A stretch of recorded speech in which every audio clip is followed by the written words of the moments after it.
Au moment de m'adresser à vous aujourd'hui, mes pensées vont aux femmes et aux hommes de Marseille, à celles et ceux qui, par leurs différences, ont construit cette ville. C'est ce qu'enseigne notre histoire, celle d'une ville née il y a 2600 ans de la rencontre de deux mondes que tout opposaient. Celle d'une ville qui a vaincu la peste par la force de l'union entre un armateur, des galériens et des forçats. Celle d'une ville libérée par ses habitants résistants de toutes origines, unis à des tirailleurs, des goumiers et des tabors, soldats des armées d'Afrique. Celle d'une ville à l'identité si forte qu'elle n'a eu de cesse d'être méprisée par le pouvoir central jusqu'à voir ses canons tournés vers la ville, jusqu'à en perdre son nom. Celle d'une ville qui se rassemble toujours pour faire face à la fatalité, qui s'unit pour changer de destin. Cette histoire, c'est aussi celle de notre majorité, un rassemblement de gens venus d'ici, des militants associatifs, des directeurs d'école, des chefs d'entreprise et des enfants des cités, des ouvriers, des avocats, des salariés et aussi des responsables politiques qui ont fait le choix de dépasser les étiquettes et les logiques partisanes. Je suis membre de ce rassemblement, d'une majorité qui défend une ville plus verte, plus juste et plus démocratique, et qui se donne deux priorités. Rassembler les Marseillais en combattant les injustices et dessiner l'horizon d'une ville durable qui se développe par et pour ses habitants. Je n'ai pas pour habitude de parler de moi et de raconter ce que je suis. Je veux plutôt vous dire ce en quoi je crois. Je crois en Marseille, en ce que nous sommes, en ce que nous pouvons devenir. Je crois en la justice et en l'égalité. Ces deux combats sont mon histoire. On dit parfois de moi que je suis surtout un professionnel de la politique. Cet engagement, je l'assume et je le revendique. J'ai fait le choix, à 20 ans, de devenir un militant de gauche. J'ai consacré ma vie au combat pour ce qui est juste et à la défense de ceux qui n'ont pas voix au chapitre, pas de place dans l'histoire. Que nous soyons militants politiques, climatiques, citoyens, syndicats, associatifs, nos engagements communs ont pour moi du sens. Je crois qu'il est trop facile de faire transgressif en décriant ces élus qui ouvrent leur mairie chaque matin parce qu'ils veulent faire avancer les dossiers de leur ville. Ces éternels opposants qui s'épuisent dans les hémicycles, ces militants des marchés du dimanche, ces citoyens qui ont fait le choix de s'engager. Ils sont eux aussi le ferment démocratique de notre peuple. Je le dis avec d'autant plus de force devant cette assemblée de femmes et d'hommes aux convictions profondes, majorité comme opposition, qui se sont présentés devant les électeurs avec des idées et des projets pour Marseille. Nous avons des désaccords et nous aurons des passes d'armes. Mais je veux vous dire que je respecte vos engagements, vos histoires, nos différences. Le 28 juin dernier, les Marseillais ont voté et ils se sont choisis un destin. Ils ont choisi un horizon.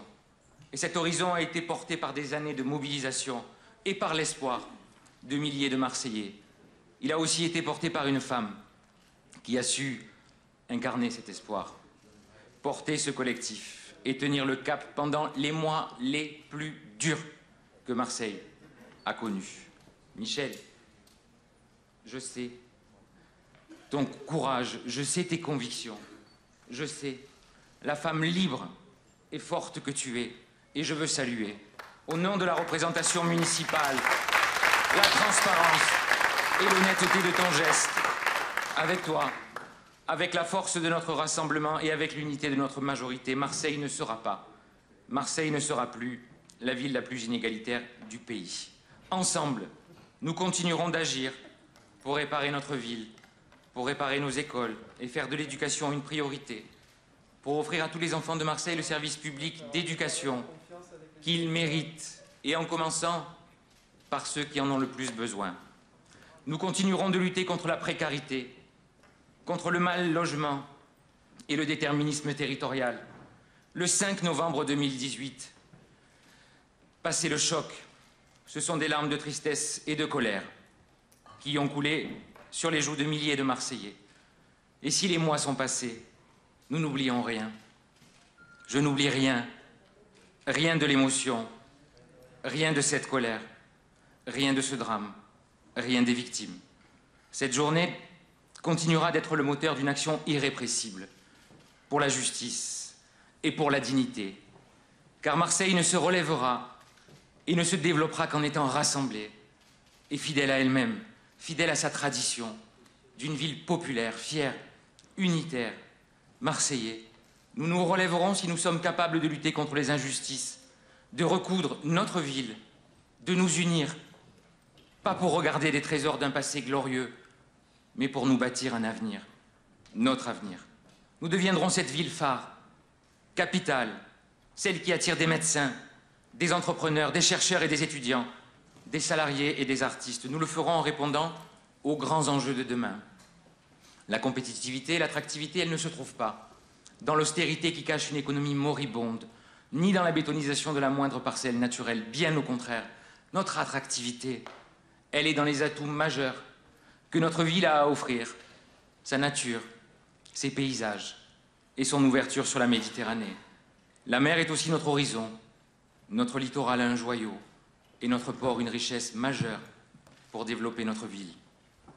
C'est par la mer que circulent depuis des millénaires les idées, les hommes et les marchandises. C'est par la mer que se sont bâtis les empires. C'est sur les côtes que vivent les 2/3 de l'humanité. Et Marseille, plus grand port de France, doit aussi se tourner vers la mer pour la protéger et pour rayonner. Les grandes métropoles du monde l'ont compris. Aujourd'hui, ce qui fait venir les entreprises, ce qui crée l'emploi et l'activité, c'est tout simplement la qualité de vie vécue par les habitants. C'est en construisant ensemble une ville plus agréable à vivre, plus verte, en faisant revenir la nature en ville et en luttant contre les changements climatiques que nous rayonnerons.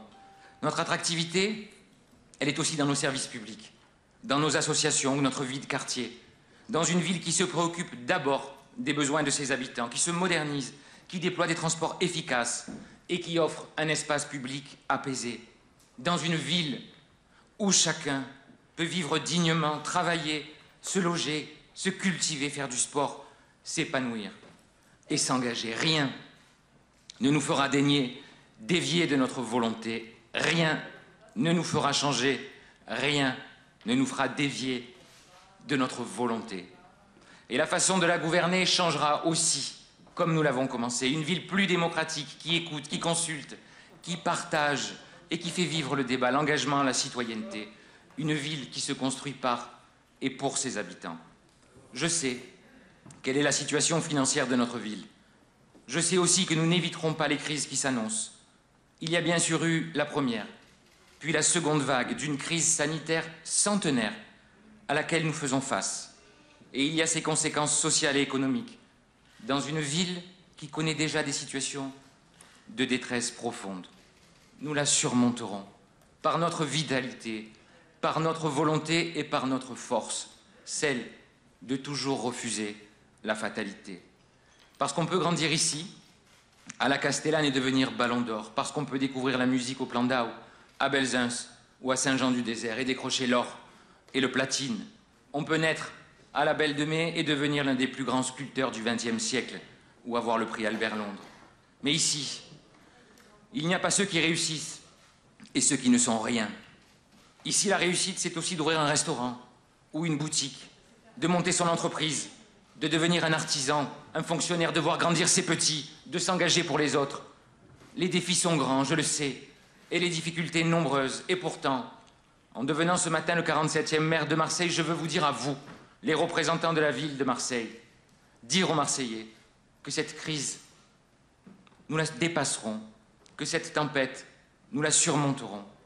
Nous les surmonterons parce que c'est en réalité la force des Marseillais que de toujours, toujours défier les fracas de l'histoire. Notre identité, à la différence d'autres villes de France et du monde, ne se trouve pas uniquement dans l'héritage d'un patrimoine, dans la beauté d'une géographie, dans la beauté de monuments ou de paysages. Notre identité, c'est la singularité des Marseillais.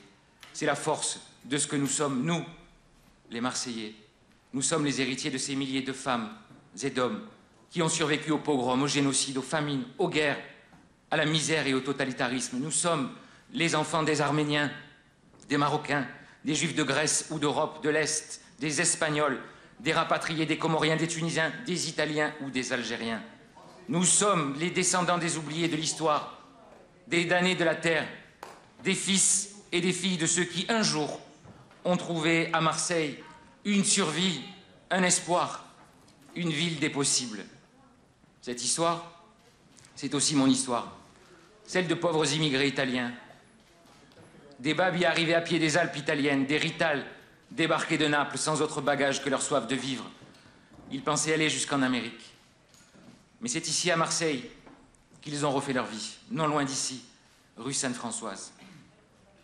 Et c'est cela, l'identité profonde des Marseillais. C'est cette énergie, cet espoir qui irrigue les 111 quartiers de notre ville. Et même les Provençaux du début du siècle dernier, ou ceux arrivés récemment par le TGV, c'est toujours l'espoir. L'espoir d'une vie meilleure, pour eux comme pour leurs enfants. Cette idée puissante qu'on peut changer de vie, qu'on peut refuser la fatalité, changer de destin et vivre dignement à la force de la débrouille, du travail, à la force de son envie de vivre. C'est de prendre en main notre vie et de faire de cette ville la nôtre. Car comme le disait Iso, Marseille appartient à ceux qui y vivent. C'est mon rêve pour Marseille et c'est ma promesse. Je vous remercie.